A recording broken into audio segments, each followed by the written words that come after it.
Hey guys, welcome to the Copynomics podcast. I have Oliver Gaywood from Australia. This is the first Australian I've interviewed. And Right. about so before you got started copywriting, what was your job? Like what did you used to do? I've had a pretty sort of linear entry into copywriting. I studied in UK, that's where I grew up, and I did publishing with journalism at uni. Out of that, I got a job in online journalism for a local TV station that was covering someone's maternity leave. And at the end of that, I was fresh out of uni, didn't really know much about the job world and hadn't got anything lined up when that woman came back from mat leave. So I was just applying for every single job I could find that was related to what I could do, anything with media in the title, basically. And I ended up as a media optimizer at an SEO agency. This was back in 2008. Didn't really know much about SEO, just the very basics, but needed money. Um, and yeah, I got in a job there. It was mostly writing press releases and articles for external optimization, and helping out with the copywriting team in there. And yeah, I just found that it was a nice mix of my skills, which was writing, and journalism is pretty much dead everywhere. There's hardly any jobs in the UK and not in Australia either. I don't know about where you are. So yeah, going to digital marketing seemed to make sense. I got my first sort of official copywriting job when I moved to Australia. I came down here on a year's working holiday visa, and about 9 months into that, hadn't done any work. So I thought, yeah, I'd give that a go. Found a job that was pretty much exactly what I was doing in the UK and applied for it and got that and got sponsored to stay in Australia. Spent 2 years with that agency and then wanted to go traveling again. And that's when I started just copywriting for myself. Oh, perfect. And so a lot of people they copyright for other people and transition to copyright for yourself, like you're doing. Is what are you teaching when you do copyright, or what are you selling?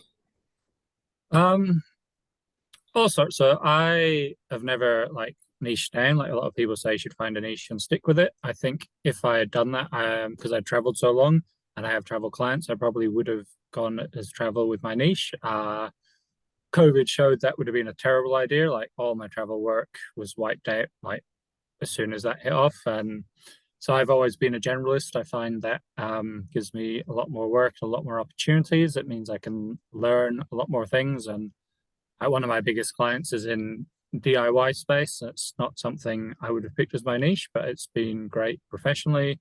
I've learned a lot, which is good now that I own my own house. I know a lot more than I would have done a couple of years ago. And I've had friends speak to me and say, "Oh, I was looking for an article about landscaping, and one of yours came up." And I was like, "Oh, did it help? Did it help?" I'm like, "Yeah, it was useful." And it's always a relief. I know early doors, I wrote some stuff about mechanics, which I don't know anything about cars, but at the time I needed money and would just take anything. I had one piece rejected because the editor said if someone had followed your instructions, they probably would have killed themselves. And I was like, right, okay, got to be a bit more careful with what I take and what I put online. I've had some articles attached to my name that I'm not super proud of. Things like building a desk from scratch, which is done in the easiest way possible to make, the $15 or something that beginner writers take on. But since then, I've learned a lot more about my worth and my value and the topics I should and shouldn't be writing about. Yeah, I've done similar things. Like when I first got started, I'd write articles, like full articles for people for like $35. I'm like, man, I don't want to do copyright if it only pays this much. Exactly. Yeah, it comes a point where you know that either you need to increase your rates a lot or you need to find another job. There's no two ways about it. And I see, especially like we found each other on Reddit, I see some of the jobs posted on there and it's like a few cents a word. And I just don't know how people in Australia, UK, America can afford to sell their work for that little. Like it just takes way too much time to make a few bucks. And a lot of companies will take advantage of people who don't know how to sell themselves. And I think one of the most important things I learned was how to value the work I do because it brings in a lot of income for the people we write for, and we need to appreciate that and know that we're a valuable part of that cog. Yeah, and one of the best things I've ever heard anybody say is when people get started, they just go after anything, and which I get it. I mean, that's what I did too. But somebody told me it's the competition is fierce at the bottom, Mhm. and Yeah, like when you start getting good at it, and start seeing your self worth and start competing and telling people I want this much for this, then it's actually a lot easier. You don't have to work with as many people, and you create better relationships. yeah. When I was starting off, I had an uncle who works in a completely different field but has his own business, and his advice for me was pricing should be flexible. You shouldn't just have like what your price is. So when you get busy, you just quote more expensive. If you get the work, then great, you get a high paying job. If you don't get it, doesn't matter because you're already busy. And through those periods, your price goes up and up and up. And you might find a few months later that you're quiet and you need money because we all need money to pay bills. And you might accept something a lot less then because you need it. But then you're back on the platform and you start getting busy again and you start raising your price. And I've been using that throughout my career and it works well. I like learning as well the companies that can pay more. I quoted a bit more than usual on a project recently, and sure enough, they haggled like a lot of them like to do. Where we ended up was still above my general rate, but they thought they were getting a good deal. I think I'm getting a good deal, and everyone's happy with that. That's good. I also, someone once told me as well, if you're not embarrassed about how much you're charging for your work, you're not charging enough. Yeah, I asked somebody told me something similar. He said, whatever you can say and keep a straight face. Yeah. And one thing I like to do, one thing I've been learning a lot about is screenwriting, because when you're doing copywriting, writing the emails and like sales pages, you want to tell a good story. But so your background is publishing. So how does that help you a lot in your copywriting? I think the thing it helped with a lot was getting my typing up to speed. Like when I was working in journalism, because it's such a fast-paced environment, we need to be putting news articles up like all day, every day, and trying to beat all our competitors, trying to get there first. And you just have to like wear your fingers to the bone. And yeah, being able to type quickly helps a lot. So these days, I never write directly in Word or Google Docs or something because whenever I see like a red wiggly underline under a word, I have to go back and fix it. Like it just nags at me. So I write in Notepad. It's distraction free. I just get all the words out on the page and then I go through, use Grammarly and Word and everything and get all those problems out. And it forces me to reread everything properly as well. But I think, yeah, getting people complain about writer's block and things, I think just write as much as you can without bothering about getting it perfect first time. And then, yeah, that's something that's I developed through, yeah, having to write quickly. Yeah, that's good, because actually it's funny. I was listening to a kind of like a TED talk, I guess, about email copywriting today, and she said the more you do it, the better you get at it. Kind of like riding a bicycle, and nobody's ever had no kind of like driving. Nobody's ever had driver's block. I was like, yeah, that's true. I never thought about that. It's true. Like everyone gets better at what they practice. Yeah, if you practice your writing emails every day, then you're going to get better at writing emails. And like obviously you need to take into account analytics and open rates and everything, but you get to practice and you can try different headlines, see what works, what gets opened, what doesn't, and yeah, you'll develop your own strategy from doing things yourself. Yeah. Have you ever done the hand copying other people's work? Um, Handcocking, did you say? Hand copying, or like you go through a sales page or emails or something and just hand copy it, and it's supposed to help you remember it better. And Oh, right, okay. Um, not No, not deliberately or directly. I get that. I think I've tried dabbling with sort of writing magazine articles and short stories and things, and I've done it with that, especially with Malcolm Gladwell's work. I really like his books, and I was like, why do I like his writing more than other people's writing? So, I'd take a chapter and I'd study it and like work out what his format was, and he alternates. He like gives you a block of facts and a block of the story, a block of facts, and it all weaves in together. And seeing how he created his books like really helped me with some of my prettier writing, like features and things like that. So yeah, I think there is, if you find a good page, like work out why it's good. Just copy it, like work out what they're doing, like what each block of text is giving the readers. And yeah, I think that's a good way of learning. Yeah, I like that because for me, I could do just basically what you're talking about, and you don't copy the work, but you learn why he put this here and this here, and you basically you kind of copy it, but you end up with something totally different. Yeah, yeah, and there's lots of books out there that like sort of describe a method of writing a page. Like I use the pastor method quite a lot. So it talks about the P is problem, then A is amplify the problem, then S is solution, T is testimonials, O is offer, then R is I think reinforcing it. Um, I normally only get to the PAST. I think that gives a good structure. Like it tells people why they're on the page, it finds their pain points, and it explains the two paths they've got. They can make it worse or they can make it better, and you talk about why you can make it better. And when you see that, and you can see the sales pages that use that technique. And I've seen a lot of similar techniques, might not be exactly the same format, but it's yeah, similar idea. And yeah, seeing that out in the wild sort of reinforces that what you've read has merit to it. Yeah, I like that, and because just PAS by itself, it's what a lot of people do when they think about copywriting. They think we're salesy, and we're trying to get people to do things that they didn't normally want to do. But as problem agitate solution, I always at least think about that part because you're not trying to get somebody to do something they normally wouldn't do, but you're getting somebody that wants to do something and you're just giving them a bridge to whatever the result is. Exactly. In any product or service, like if it doesn't help someone with something, then what's it doing? Yeah. So yeah, you'll if you've got a decent service or product, like it will be helping someone with something, and those people know they have a problem. They might not know what the answer is, and that's why they're looking for you. But yeah, if you can hit their pain points, then that will help a lot. Yeah. And it's just like if you watch a Tylenol commercial, the problem is they have a headache. The solution is a Tylenol. Yeah, So why would we do anything different from multi-million-dollar brands? yeah, exactly.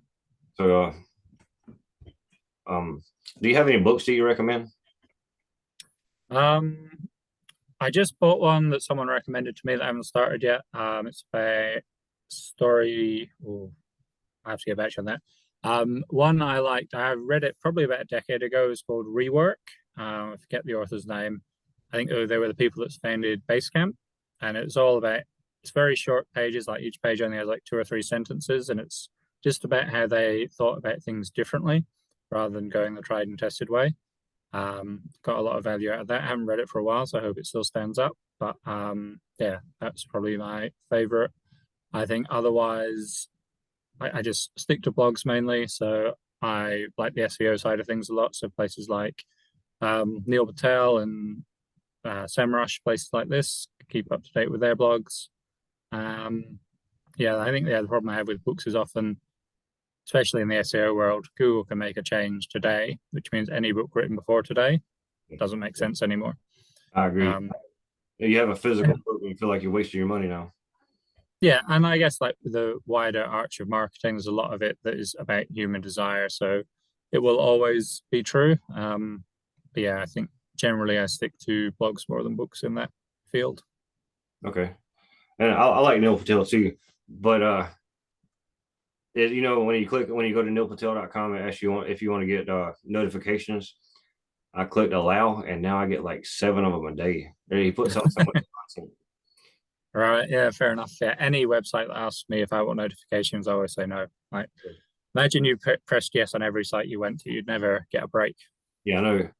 And a lot of people have said bad stuff about Neil Patel, which I mean, of course, it's opinion. But what I look at is like, how did he get? Instead of looking at him as a person, if you don't like him or you do like him, but what are his results and how can you get the same results he got?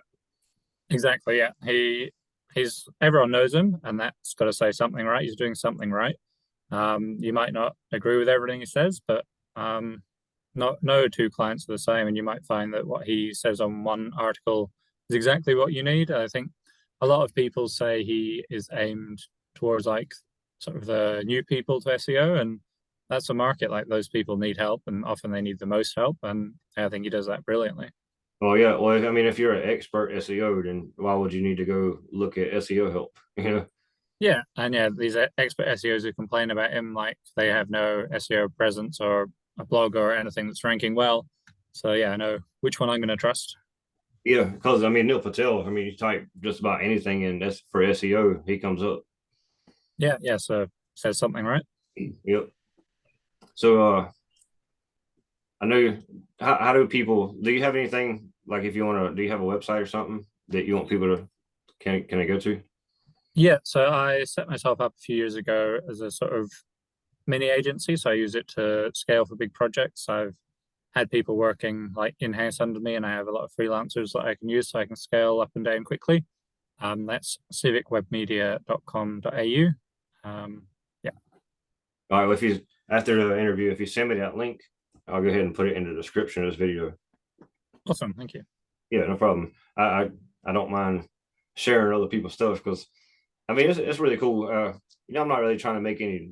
I'm not here to make money, but I just want a resource and as many resources as I can give people. That's you know share it. Yeah, well, that's what the internet's about. That's what copywriting is about. Yeah. Yeah, good on you. That's and also it's like Reddit, man. Reddit is like my favorite place to do any kind of research or anything.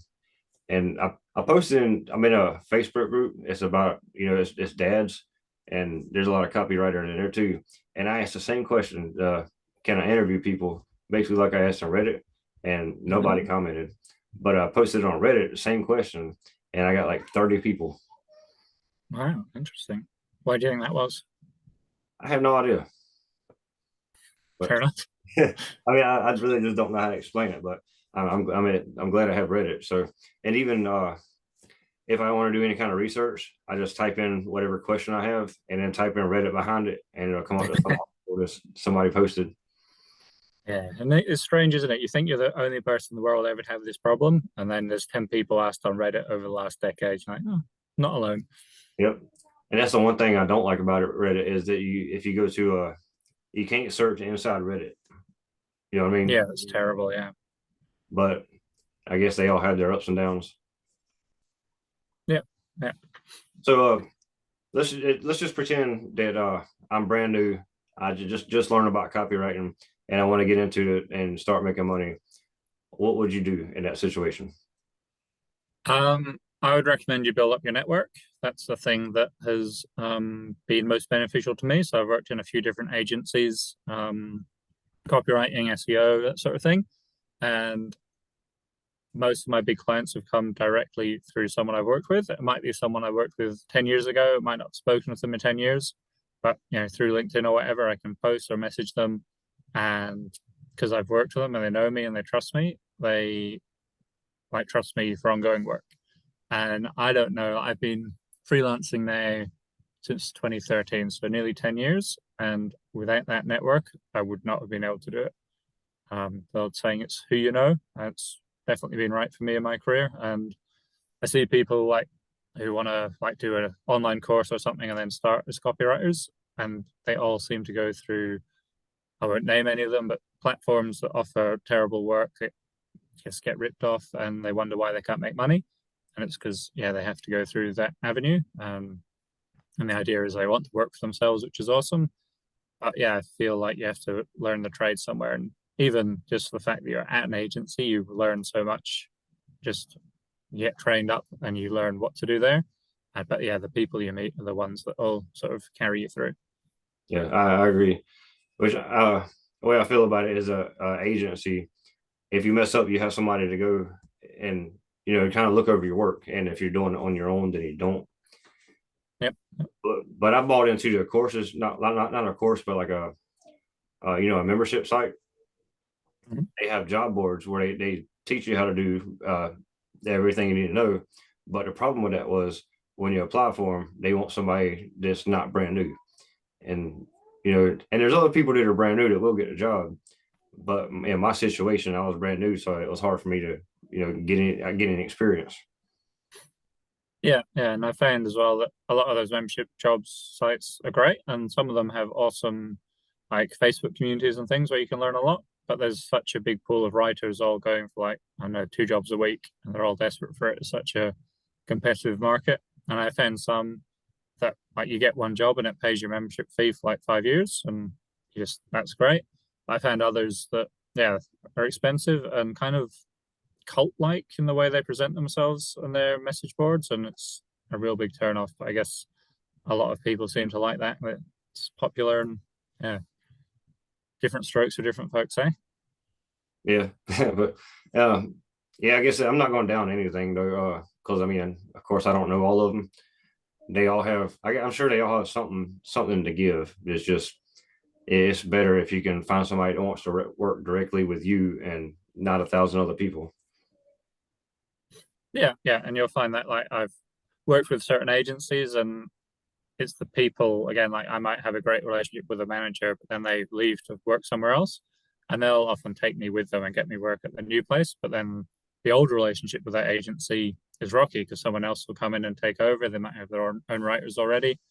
Um, and yeah, it's definitely always the loyalty comes from people and working well with people, making sure you do what they want, like delivering on their briefs and their pain points, and making sure you're reliable.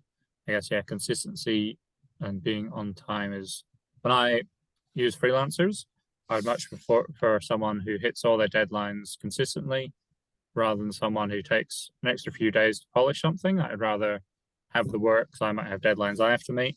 And I know, yeah, people who hit those deadlines are much more reliable and more likely to get more work in the future than ones who worry about that and go past the deadline. Oh, that's good info to share because all of us do it. Everybody's a perfectionist, but it's more important to meet the deadline than it is to get it perfect. Yeah, and often the like final tweaks you might think are perfect, but because maybe I know the brand better, I'll have to change them all anyway. So yeah, it's much better to have like an article that's 80% good and just needs a few tweaks rather than one that's gone to like 120 but also needs those tweaks. Yeah, okay, that makes sense. And LinkedIn is where you recommend networking with people. Um, I use it just to keep in touch with my existing network. I get a lot of people who I've never heard of like message me, and I don't always know why. They'll often connect with me and then not speak to me, or they'll connect with me and immediately try and sell me something, which I don't want either. There are benefits to expanding your network, especially I guess locally. It's a good way to meet people. But yeah, I prefer it to be sort of like a friendship of like business people, I guess, rather than just randomly connecting with whoever you can. Yeah, I agree. And I hate that too. Somebody messages you and you try and be nice and everything, and the next thing you know, hey, you want to buy this? Yeah, there's got to be a better way than that. Yeah, well, who's teaching people to do that stuff as well? I don't know. Yeah, like, oh yeah, just find someone on LinkedIn and they'll just snap you up straight away. They don't even know who you are or what you do. Just sell them any old rubbish. Yeah.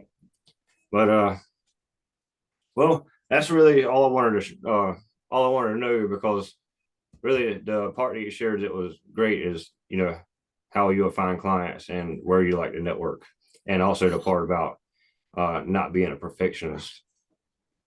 Yeah, and I think as well, I'm from a small town in Australia, and a lot of the advice always is go to like physical networking events. But because it's such a small place, there's not a lot of people there for me to meet, which has been hard. Like most of my big clients come from outside where I am. Might be like a couple hours down the road. But Sydney down there that's huge, but a lot of it's come from Singapore or Auckland or UK. I can't meet those people face to face very easily. So yeah, having a good online presence is important. Oh yeah, that makes sense. And especially, I know, and also now there's just so many. There's in my town. I don't know anything about yours, but in my town there's a lot of restaurants and stuff like that closed down recently. And did you hear me? I missed you a second there. Sorry. There's a lot of there's a lot of local places that have closed down recently. So it's kind of hard to get some people it's hard to just keep the same client. Yep. So but around here there's a lot of people. It's just hard to, I don't know about, there's a lot of places that have closed down too. You know what I mean? So it's kind of the same problem you have there. It's a small place, but here it's a big place, but they're just a small pool of people. Yeah. Yeah. Yeah. If you find the answer to that, let me know. All right. Well, all right. Well, that's it. So I'm gonna if you send me the links that we talked about Yep. earlier, the anything you want to share, then I'll put them in the description of this video. and I'll send you a link to this video if you want to share it with your people. Yeah, we'll do. Awesome. When do you reckon it'll go up? Probably tomorrow. Okay, cool. All right, perfect. All right, man. Well, I appreciate it. Yeah, no worries. Nice to meet you. All right, you too. Bye. Bye.